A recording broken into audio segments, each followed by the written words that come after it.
Assalamualaikum warahmatullahi wabarakatuh. Perkenalkan kami dari kelompok 1 yang beranggotakan Ferry Ripal Subakti. Saya sendiri Ayu Wulandari, ada Regina Maila Pasa dan juga Ami Fitrianti. Di sini kami akan memaparkan hasil diskusi kami tentang metabolisme asam lemak. Jadi, metabolisme asam lemak adalah bagian krusial dari metabolisme primer untuk mempertahankan homeostatis energi sel. Fungsinya sebagai sumber energi utama ketika cadangan glukosa menurun, misalnya pada saat puasa dan aktivitas fisik lainnya.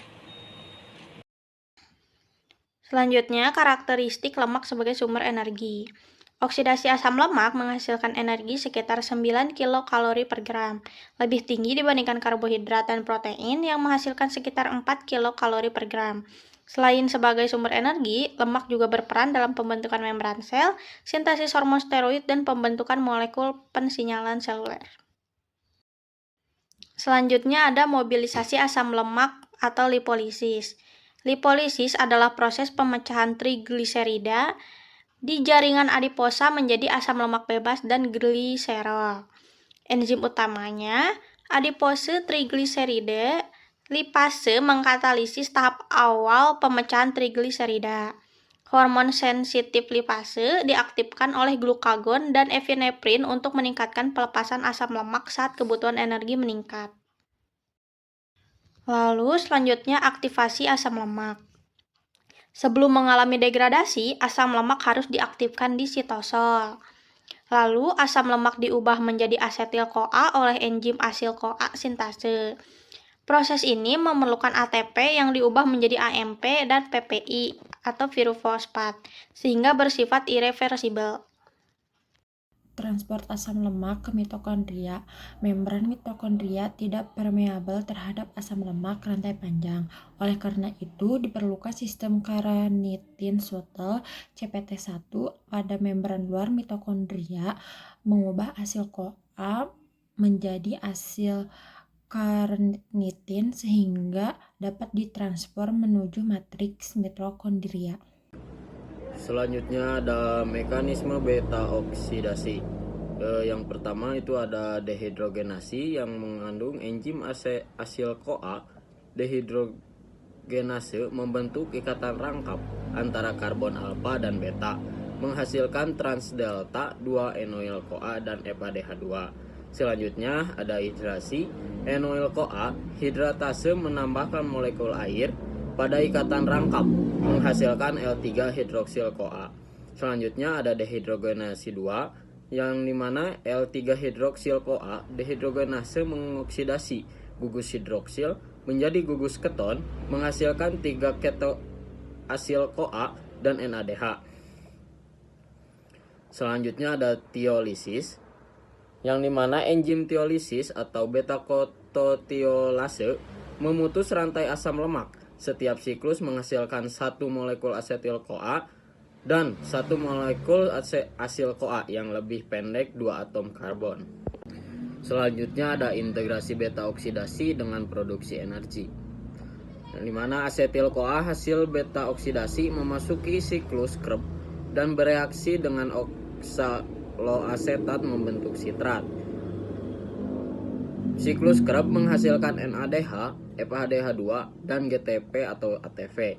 NADH dan FADH2 kemudian memasuki rantai transport elektron untuk menghasilkan ATP melalui fosforilasi oksidatif. Regulasi anabolisme dan katabolisme lemak.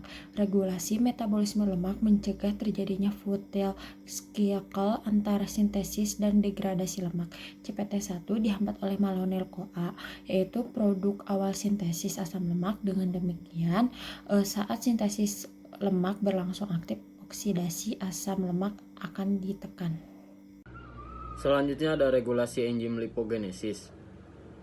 Asetil-CoA karboksilase atau ACC merupakan enzim penentu laju sintesis asam lemak.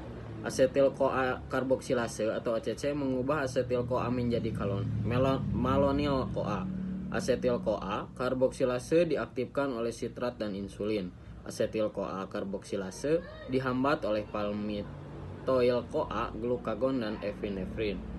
Peran oksidasi asam lemak pada otot jantung. Pada kondisi normal, sekitar 60-70% kebutuhan energi jantung berasal dari oksidasi asam lemak.